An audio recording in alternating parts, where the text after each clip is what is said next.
తెలంగాణలో దేవాలయ అర్చకుల బదిలీకి ఎండోమెంట్ శాఖ జీవో నిరసన వ్యక్తం చేస్తున్న అర్చక సమైక్య దేవాదాయ శాఖ పరిధిలోని వివిధ ఆలయాలలో అనువంశిక పూజారులుగా వంశపారపర్యంగా విధులు నిర్వహిస్తున్న అర్చక పురోహితులను ట్రాన్స్ఫర్ చేయాలని 3 రోజుల క్రితం గవర్నమెంట్ ఎండోమెంట్ శాఖ జీవో తీసుకొచ్చారు.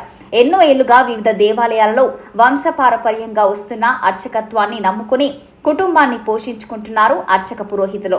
ప్రభుత్వ ఉద్యోగులు కానీ దేవాలయ అర్చకులను బదిలీ చేయడంపై అర్చక సమైక్య నిరసన వ్యక్తం చేస్తుంది.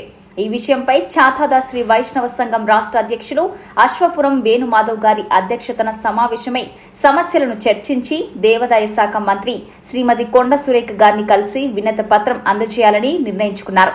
పాలమూరు, వరంగల్, యాదగిరిగుట్ట, సిద్దిపేట, హైదరాబాద్ అర్చకుల బృందం రాష్ట్ర అధ్యక్షులు శ్రీ అశ్వపురం వేణుమాధవ్ గారి ఆధ్వర్యంలో తెలంగాణ రాష్ట్ర దేవాదాయ శాఖ మంత్రి శ్రీమతి కొండ సురేఖ గారిని వారి ఇంటి వద్ద కలిసి అర్చకుల యొక్క సమస్యలను వారికి తెలిపి వినతి పత్రం అందజేయడం జరిగింది.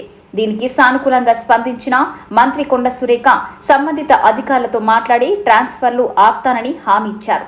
అనంతరం మంత్రి కొండ సురేఖ గారికి అర్చక బృందం వేద ఆశీర్వచనం అందజేశారు.